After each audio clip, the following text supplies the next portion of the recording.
प्रदेश Congress media विभाग के अध्यक्ष श्री मुकेश नायक ने आज पत्रकार वार्ता को संबोधित करते हुए प्रदेश की भाजपा सरकार द्वारा प्रदेश की जनता को भिखारी कहे जाने पर सवाल उठाते हुए उसके मुखिया और मंत्रियों पर निशाना साधा। श्री नायक ने कहा, प्रदेश की भाजपा सरकार ने 20 वर्षों में प्रदेश को बदहाली, असुरक्षा और अपमान के गर्त में धकेल दिया। अब तो हालात यह हो गए हैं कि जनता को भगवान बताकर वोट बटोरने वाली भाजपा सरकार महिलाओं, बुजुर्गों, किसानों, युवाओं, विद्यार्थियों और दिव्यांगजनों को अब भिखारी बता रही है।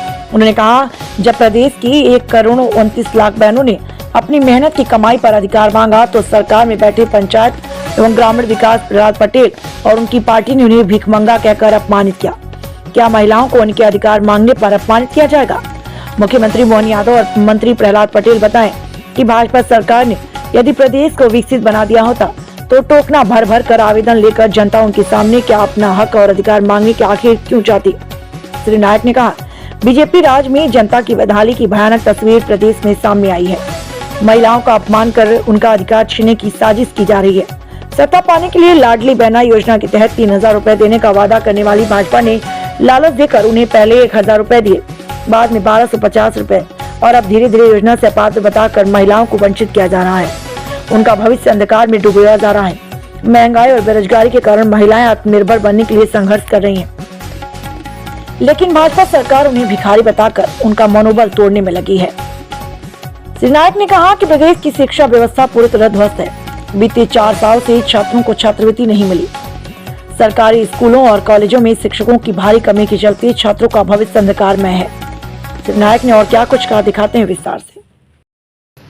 अब जिन्हें 5 साल के बाद स्कॉलरशिप मिलेगी उनके खाते में जाएगी। दोनों हाथ इसमें लगा लो, नीचे वो कॉलेज को स्कॉलरशिप देंगे, जरूरी है क्या? पहले भी ऐसी शिकायतें आई हैं कि फाइनल ईयर के जो विद्यार्थी हैं 2 साल से जब स्कॉलरशिप नहीं मिली और वो कॉलेज कंप्लीट करके चले गए, जब उनके खातों में स्कॉलरशिप आई तो उनमें अब कॉलेज के मैनेजमेंट के बीच में संघर्ष हुआ। कॉलेज के लोगों ने 2-2 साल उनके डॉक्यूमेंट्स नहीं दिए कि आप पहले हमारी फीस जमा करो फिर हम आपको डॉक्यूमेंट्स देंगे।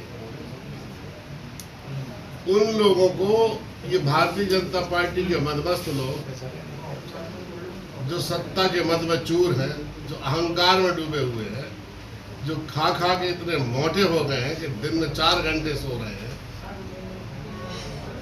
उन्हें भिखारी समझने लगे। स्वाभाविक है, इतने बड़े आदमी ये हो गए कि दूसरा को भिखारी लगने लगा। स्वाभाविक है ना, ये स्वाभाविक प्रतिक्रिया है। ये हाल मध्य प्रदेश के लोगों का है। हम पूरे राज्य में जो इस सरकार ने मध्य प्रदेश के हितग्राहियों को और आम जनता को और मतदाता को जो भिखारी कहा है, इसके खिलाफ परसों से पूरे राज्य में पत्रकार वार्ताएं होंगी, धरने प्रदर्शन होंगे, हम जिलों में जाकर ज्ञापन देंगे। मंत्री जो जिले का दौरा करेंगे इनको काले झंडे दिखाएंगे, या तो ये माफी मांगे या फिर हमारे ये आंदोलन के प्रतिकार के लिए तैयार रहे। Thank you. के कारण और 10 साल से ज़्यादा केंद्र में सरकार में रहने के कारण और लगातार पावर में रहने के कारण भारतीय जनता पार्टी का और उनके नेताओं का दम और अभिमान और मद सिर चढ़कर बोल रहा है।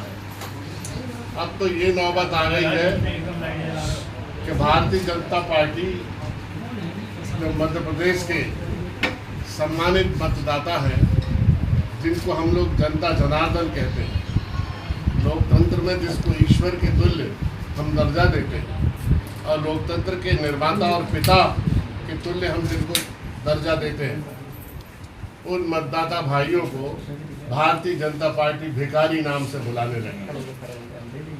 मध्य प्रदेश में 1,29,00,000 हमारी लाडली बहना हितग्राही और 1,29,00,000 हमारे भारतीय जनता पार्टी के जीजाजी लोग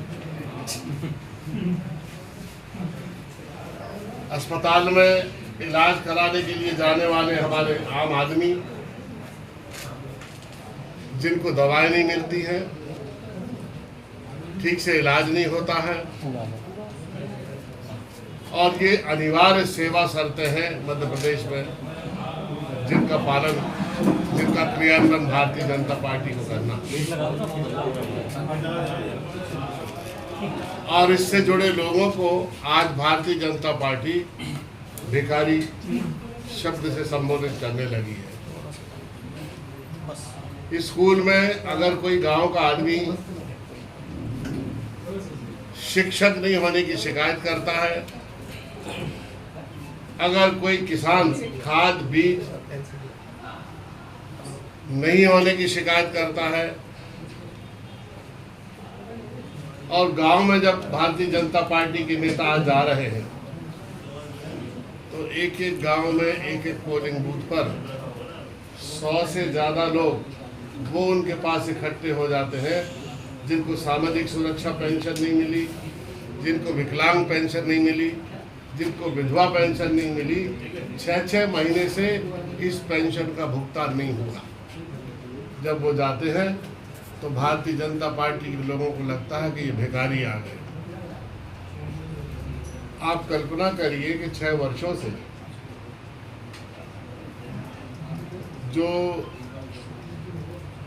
हमारे नर्सिंग कॉलेज से जुड़े हुए विद्यार्थी हैं और अनुसूचित जाति और जनजाति के जो विद्यार्थी मेडिकल कॉलेज में हैं और इंजीनियरिंग कॉलेज में हैं, इनको स्कॉलरशिप नहीं मिली है।